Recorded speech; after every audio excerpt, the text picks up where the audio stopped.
Magandang araw po sa lahat na ating mga taga-subaybay ng Know the Truth dito sa TV Maria. Muli po tayo ay magsasama-sama na naman upang patuloy na magsuri at sumagot sa lahat ng mga katanungan ng ating mga kababayan hinggil po sa ating pananampalatayang Katoliko. At sa pagkakataong ito, makakasama nating muli ang ating buting si Father Abe Arganyosa. Magandang araw sa iyo, Father. Magandang araw, Brother Mars. Marami po salamat sa iyong introduction. At tayo po'y patuloy na nagpupuri sa Panginoon sapagkat patuloy niyang kinakasangkapan itong ating programa upang maturuan ang ating mga Katoliko na maging maalam sa Biblia at gayon din sa mga doktrina ng ating Santa Iglesia.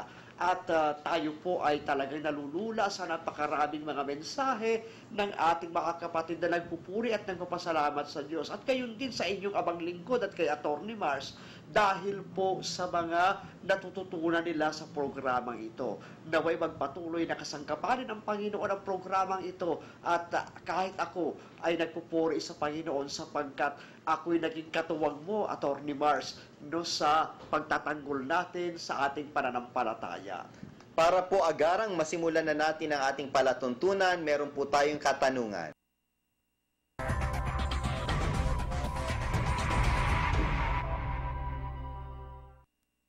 Totoo po ba ang turo ng Iglesia ni Cristo na talikod ang tunay na iglesyang tinatag ni Cristo? Ayun, yun po yung lagi po nilang binabanggit, Father, na natalikod di umano ang tunay na iglesia. Natural sasabihin ng iglesia ni Cristo na natalikod ang iglesia sapagkat kung hindi natalikod ang tunay na iglesia, walang puwang si Felix Manalo. Yes, ang lalabas talaga niyan ay magiging peke sila. No? Kaya sasabihin nilang nabuwag yung iglesyang tinatag ng ating Panginoong Jesucristo o natalikod para ipakita na sila yung tunay. Ayan, napakaganda po ng ating tatalakaying paksa sa araw na ito. Pansamantala, nais ko kayong imbitahan sa palatuntunang ito sa TV Maria na inyo pong mapapanood sa Dream Cable Channel 3, Destiny Cable Channel 93, Sky Cable Channel 160. At yung wala pa pong TV Maria sa inyong cable, maaaring kontakin, tawagan na po ninyo ang iyong local cable operators. At para po naman sa mga gustong manood ng ating program na Know the Truth, ito po inyong mapapanood from Monday to Sunday dito po sa TV Maria.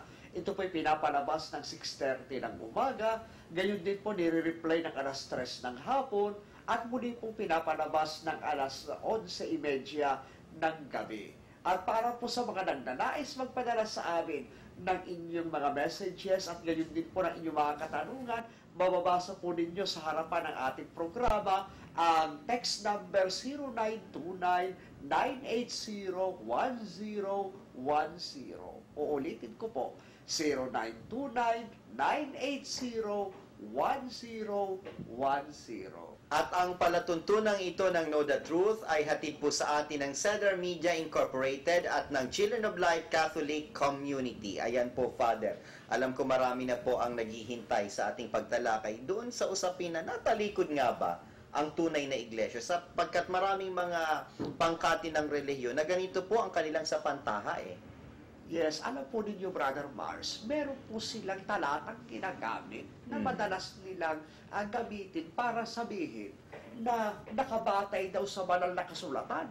At ang ating Panginoong Jesucristo mismo ang nagsabi na matatalikod yung iglesyang kanyang tinatag. At ang madalas nga po nilang gamiting sandata para dyan ay ito po Matthew chapter 24. Verse 8 to 12 ng ang Biblia. Ito po'y aking babasahin. Datapwat ang lahat ng mga bagay na ito ay siyang pasimula ng kahirapan. Nang magkagayoy ibibigay kayo sa kapighatian, at kayo'y papatayin, at kayo'y kapupuotan ng lahat ng mga bansa dahil sa aking pangalan. At kung magkagayoy maraming mga titison, at magkakanuluhan ng isa't isa, at magkakapuotan ang isa't isa, at magsisibangon ang maraming bulaang propeta, at kanilang ililigaw ang marami, at dahil sa pagsagana ng kantampalasanan, ang pag-ibig ng marami ay lalamig. Ayan. Alam mo, Father, doon po sa binasang talata, lalabas na yan po ay sampal sa mukha ng mga nagsasabi na natalikod ang tunay na iglesia. Sapagkat ang sinasabi diyan, matatalikod ang marami. Pero hindi sinasabi matatalikod ang lahat. Kasama na po si Felix Manalo doon sa maraming natalikod. At isa pa po sa mga inihahatid nila, inilalako nilang talata na nagpapatunay di umano ng pagtalikod ng tunay na iglesia, ay itong mababasa sa Gawa 20, ang bersikulo po ay 28, patuloy. Ingatan ninyo ang inyong sarili at sa buong kawan na sa kanila ay ginawa kayo ng Espiritu Santo na mga obispo upang pakanin ninyo ang iglesia ng Panginoon na binili niya ng kanyang sariling dugo. Aking talastas na pag-alis ko ay magsisipasok sa inyo ang mga ganid na lobo na hindi magpapatawad sa kawan. At magsisilitaw sa mga kasamahan din ninyo ang mga taong nangagsasalita ng mga bagay na masasama upang mangagdala ng mga alagad sa kanyang hulihan. Ito po yung ginagamit ng Iglesia ni Cristo bilang patunay di umano na pagkatapos ang mga apostol, may mga lobo na nagsipasok sa kawan, kaya po nawala ang tunay na iglesia na tatag ng Panginoong Hesukristo. Ano po ba ang ating pagpuna sa ganitong sapantahang ito ng Iglesia ni Cristo, Father? Unang-una po, Brother Mars, yung sabi mo, ito'y manifestasyon ng kasinungalingan at katangahan nitong mga peking, mga mangaral na nagsasabi na natalikod ang Santa Iglesia Katolika na tatag mismo ng ating Panginoong Hesukristo. Kasi po, brother, at para po sa kabutihan ng ating mga tagapanood, kung tutuloy-tuloyin lang po natin yung basa nitong talatang kanilang binibigay sa atin, ang Matthew chapter 24, verse 8 to 12, sa verse 13 and 14 pa lang, wasak na sila sampal na sa kanila yan.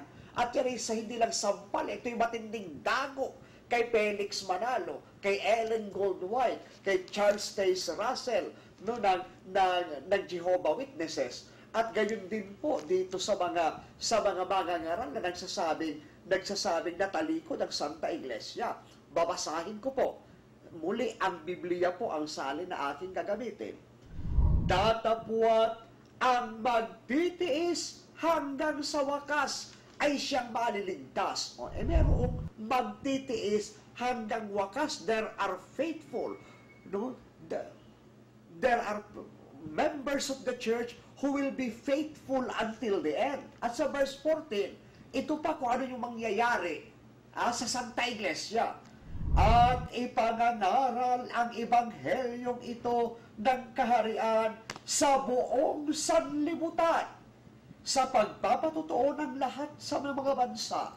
At kung magkagayoy, darating ang wakas. Hindi po magtatapos, hindi mawawasak yung iglesia na tatag ng ating Panginoon. Sa halip, ito'y lalaganap. At yan nga ay tunay na nangyari sa Iglesia Katolika na talagang dumami at lumaganap sa iba't ibang bansa. At maging doon sa Gawa 20, Father, kung ibababa lang nila yung kanilang pagbasa at hindi po putol-putol yung kanilang binabasa ng mga talata, napakalinaw sa versikulo 32 na ganito po ang sinasabi ng banal na kasulatan, at ngayon ipinagtatagubilin ko kayo sa Diyos at sa salita ng kanyang biyaya na makapagpapatibay at makapagbibigay sa inyo ng mana sa kasamahan ng lahat ng mga pinapaging banal. Ang sabi dito, makapagpapatibay. Ibig sabihin, napaka-inutil ng Diyos na hindi napagtibay yung mga Kristyano sapagkat tumalikod. At maliban dyan, sinasabi dito na makapagbibigay sa inyo ng mana sa kasamahan ng lahat ng mga pinapaging banal. Kung natalikod, anong mamanahin? Di wala. Nga. Kaya po wala po talaga sa katinoan ang ganitong pangangaral ng total apostasy. Maisingit lamang po ang pangangaral ni Felix Manalo. Yan nga po. At meron po akong mabasahin napakagandang talata na magpapakita kung sino ba talaga yung taong mangmang at kung sino yung matalino. Gusto ko pong basahin sa inyo mula dito po sa Ebanghelyo ni San Mateo chapter 24 to 27. Ito po ay ang Biblia version 2001. Kaya ang bawat nakikinig sa mga salita kong ito at ginaganap ang mga ito ay matutulad sa isang matalinong tao na nagtayo ng kanyang bahay sa ibabaw ng bato. Bumagsak ang ulan at dumating ang baha. Umihip ang hangin at hinampas ang bahay na iyon. Ngunit hindi iyon bumagsak sapagkat itinayo sa ibabaw ng bato. Ang bawat nakikinig sa mga salita kong ito at hindi ginaganap ang mga ito ay matutulad sa isang taong hangal na nagtayo ng kanyang bahay sa buhanginan. Bumagsak ang ulan at dumating ang baha. Humihip ang mga hangin at hinampas ang bahay na iyon. At iyon ay bumagsak. Napakalakas nga ng kanyang pagbagsak. Alam po natin mga kapatid, na ang church is the house of God. 1 Timothy chapter 3 verse 15. At alam din natin na yung house of God na yan ay ang nagtatag ang ating Panginoong Hesukristo. At ano ang sabi niya sa Matthew chapter 16 verse 18? Ikaw ay bato, ikaw ay Pedro, at sa ibabaw ng batong ito ay itatayo ko ang aking iglesia. At dito po natin makikita mga kapatid, ang Panginoong Hesukristo ay hindi mangmang.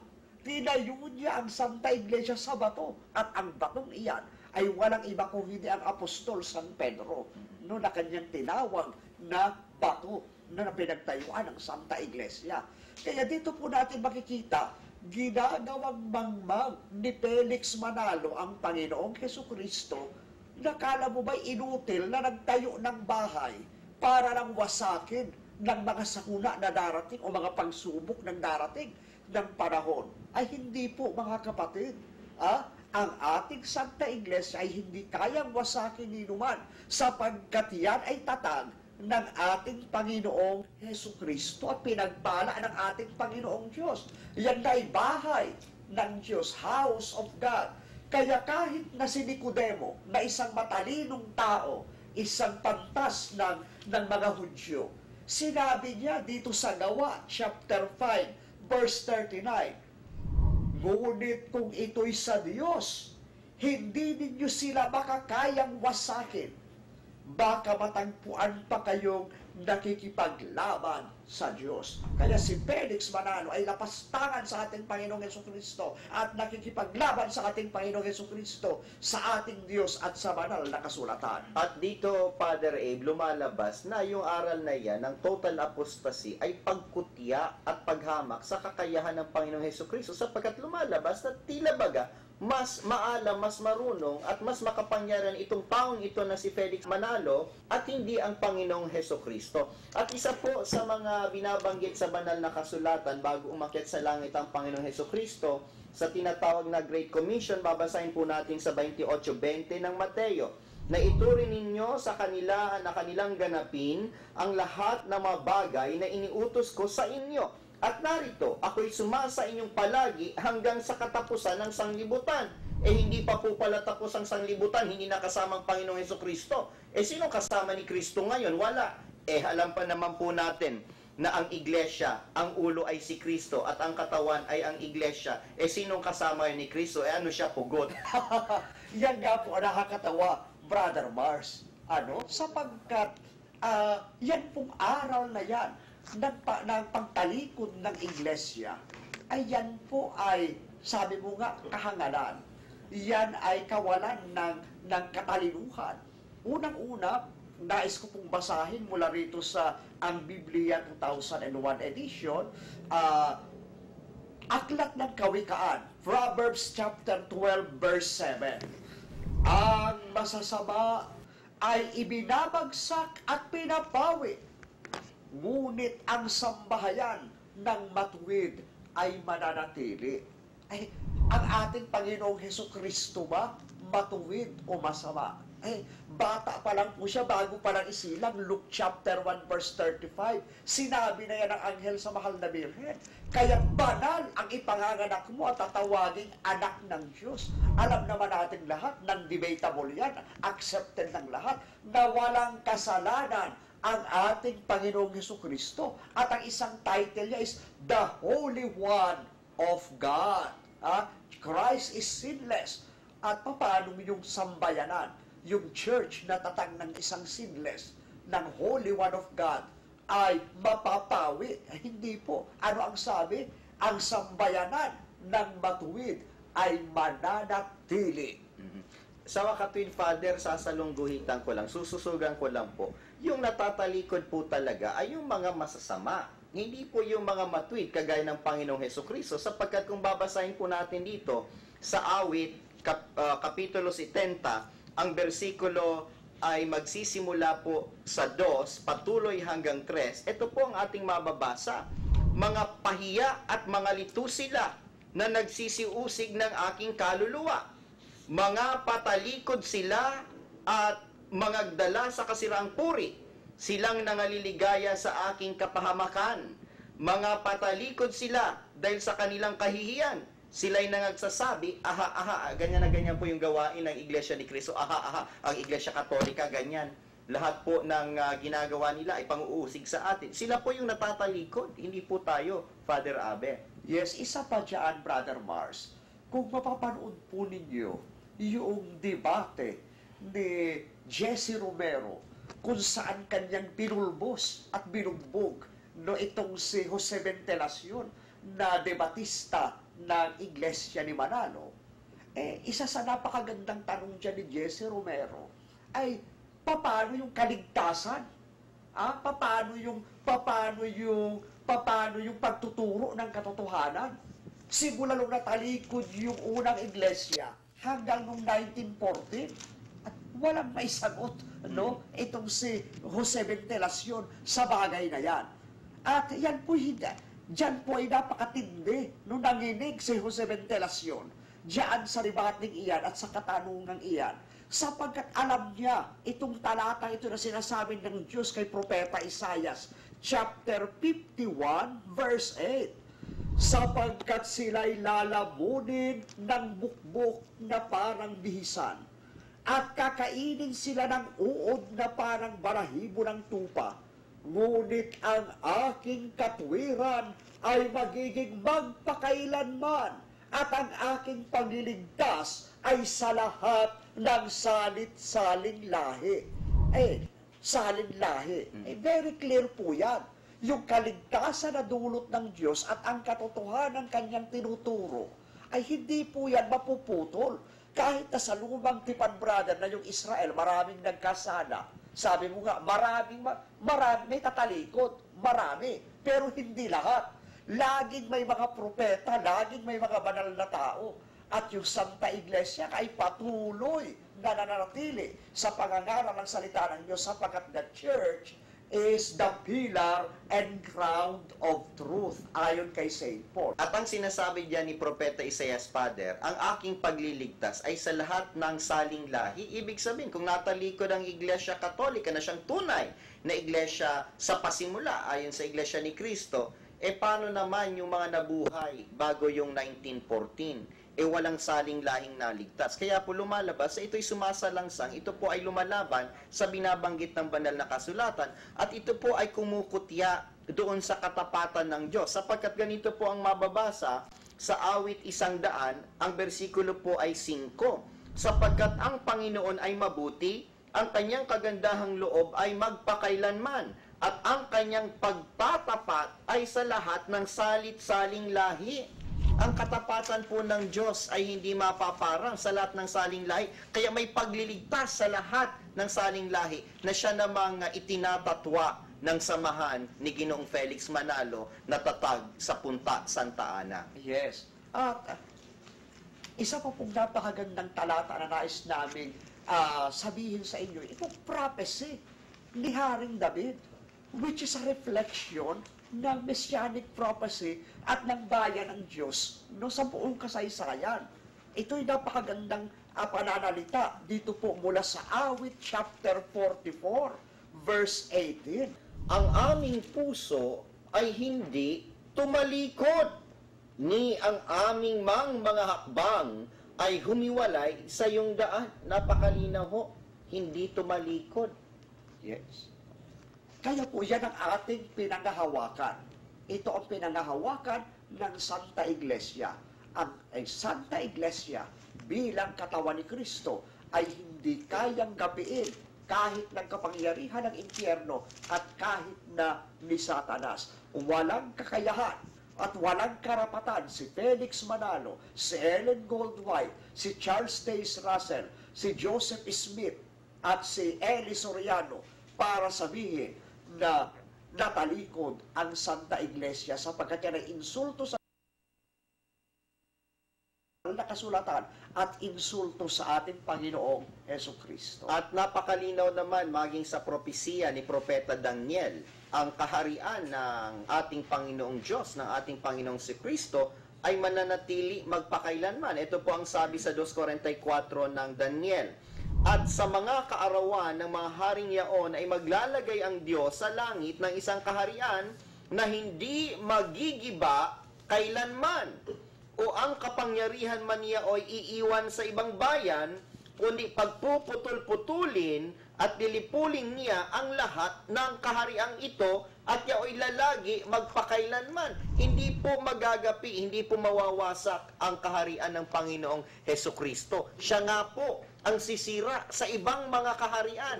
Pero itong ginagawa po ng Iglesia ni Cristo, pinapalabas na natalo ang kaharian ng Panginoong Hesukristo at mas magaling ang kanilang sugo dahil na ipanumbalik nila.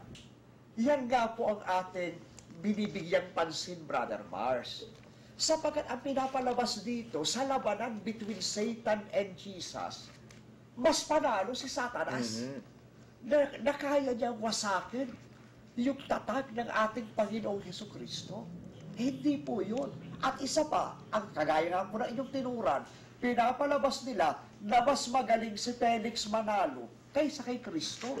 Ayan po'y hindi natin pwedeng tanggapin. At napakalinaw naman sa pagkakatatag pa lamang ng Iglesia ng ating Panginoong Hesukristo sa Mateo 16:8 na kaninang binasa na, uulitin ko lamang po, at sinasabi ko naman sa iyo na ikaw ay Pedro, at sa ibabaw ng batong ito ay itatayo ko ang aking iglesia, at ang mga pintuan ng Hades ay hindi magsisipanaig laban sa kanya. Lalabas po na sinungaling ang Panginoong Hesukristo kung nanaig ang kapangyarihan ng kamatayan o ng impyerno sa iglesyang kanyang tatag. Yes. At kahit bago pa isilang ang ating Panginoong Hesukristo, doon nga sa propesiya ni Propeta Daniel, very clear na yan. Gayon din sa propesiya ni Propeta Isaias. Isaiah chapter 9 verse 6 and 7 ng ang Biblia 2001 edition. Sapagkat sa atin ay pinanganak ang isang bata, sa atin ay ibinigay ang isang anak na lalaki, at ang pamamahala ay maaatang sa kanyang balikat, at ang kanyang pangalan ay tatawaging kamanghamanghang tagapayo, makapangyarihang Diyos, walang hanggang Ama, prinsipe ng kapayapaan. Ang paglago ng kanyang pamamahala at ng kapayapaan ay hindi magwawakas sa trono ni David at sa kanyang kaharian, upang itatag at upang alalayan, itinatag at aalalayan ng katarungan at ng katuwiran mula sa panahon ito hanggang sa magpakailanman. Isasagawa ito ng sigasig ng Panginoon ng mga hukbo. Kaya aalalayan po hindi ng katangahan ni Felix, kung hindi ng katuwiran ng Diyos, ng katarungan ng Diyos. Kaya hindi yan kayang sirain ng sino man.